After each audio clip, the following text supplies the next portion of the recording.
প্রায় বেশ কয়েকদিন ধরে বাবার বাড়িতে ধান সিদ্ধর কাজ চলছে। এসে থেকে দেখছি যে আমার বড় পিসিমণি ধান সিদ্ধ করছে। এই ধান থেকে যে আমরা চাল পাই, কত পরিশ্রমের পরে এই চালটা পাই বলো তো বন্ধুরা। তাই জন্য তো অবশ্যই পরিশ্রম করতে হবে। আর আমি আমার বাবার বাড়িতে দেখো আগে তো একবার দেখিয়েছিলাম, সেটাতে তোমরা অনেক ভালোবাসা দিয়েছো। আর দেখো আমার পিসিমণিকে আমি বলছিলাম যে তুমি হাই করে দাও, দেখো সবাইকে হাই করে দিল।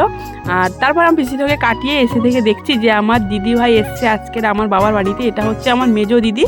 আমরা বেশ কয়েকদিন পর পর বাবার বাড়িতে চলে আসি, কারণ আমার মাকে একটু হেল্প করতে।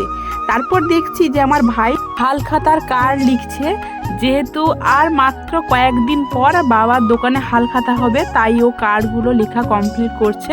আর আমিও ছোট্ট করে একটা ভিডিও করে নিলাম, যেহেতু তারপর ভাইয়ের সাথে কিছুক্ষণ গল্প করে চলে গেলাম ধান কুটতে। যেহেতু আগে থেকে যে ধানগুলো শুকনো হয়ে গেছে ওইগুলো কুটতে হবে, তাই জন্য আমি, বাবা, ভাই আর দিদি করে চলে গেছিলাম। দেখো ভাই আর দিদি করে ধানগুলো পাল্লায় তুলে মাপছে।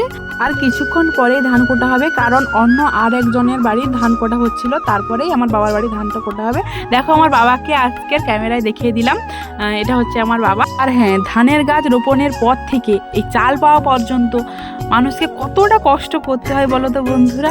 তারপর যখন আমরা চাল পাই, তখন আমরা এই চাল থেকে যে ভাতটা হবে, সেটা হচ্ছে যে কতটা আনন্দ, যে সেটা বলে বোঝানো যাবে না। এই কষ্টটা তখন আর থাকবে না, তাই না? হ্যাঁ, আমার ভিডিও যারা দেখো এই দোকানে আগে কখনো ধান কুটতে গিয়েছো কি না কমেন্টে জানাবে। আর আমাদের বাড়ি ধান কোটার একটু আগেই দেখো মেশিনটা খারাপ হয়ে গেল, কি মুশকিল বলো তো। তারপরে কিছু সময় পরে দাদা দেখো ঠিক করে নিল, তারপরে আর কিছুক্ষণ পরেই ধান কোটার কাজটা শুরু হয়ে গেল। আর আগে অনেক পরিশ্রম করতে হতো, কারণ ওই মেঝেতে ধানটা আগে ঢালতে হতো, তারপরে হলারে দিতে হতো। আর যেহেতু অনেক বড় হলার করেছে দাদা ভাই, তার জন্য সরাসরি বস্তা হলারে ঢেলে দিতে হচ্ছে, তাই আর বেশি পরিশ্রম করতে হচ্ছে না। পর কিছুক্ষণ ধান কোটার কাজ চলছে দেখো বন্ধুরা।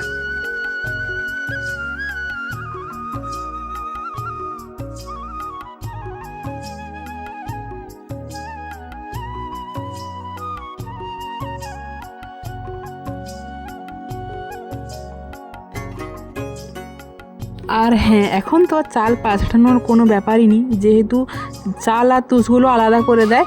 আগে কি হতো, চালগুলো বাড়িতে এসে আবার পাছাড়াতে হতো, কিন্তু এখন আর পাছাড়াতে হয় না। দেখো একেবারে অন্তিম পর্যায়ে চলে এসেছে, আমাদের ধান কুটার কাজ প্রায় কমপ্লিটের দিকে। আমরা আর একটু বাদেই বাড়ি চলে যাব। আর দেখছিলাম যে ক কুইন্টাল ধান হলো, দেখো এখন প্রায় 6 কুইন্টাল ধান হয়েছিল। চলে এসেছি আমরা বাড়িতে। দেখো আমার দিদি আর ভাই করে সমস্ত চালগুলো নামিয়ে নিচ্ছে। আমি জিজ্ঞাসা করছিলাম যে এখন ওইখানে ধান কুটতে কত করে নিচ্ছে। ওই দাদা ভাই বলছিল যে 50 টাকা কুইন্টাল নিচ্ছে। তোমাদের ওইখানে কত করে নিচ্ছে একবার কমেন্টে জানাবে কেমন। দেখো দিদি আর ভাই মিলে সমস্ত বস্তাগুলো বাড়িতে নিয়ে যাচ্ছে।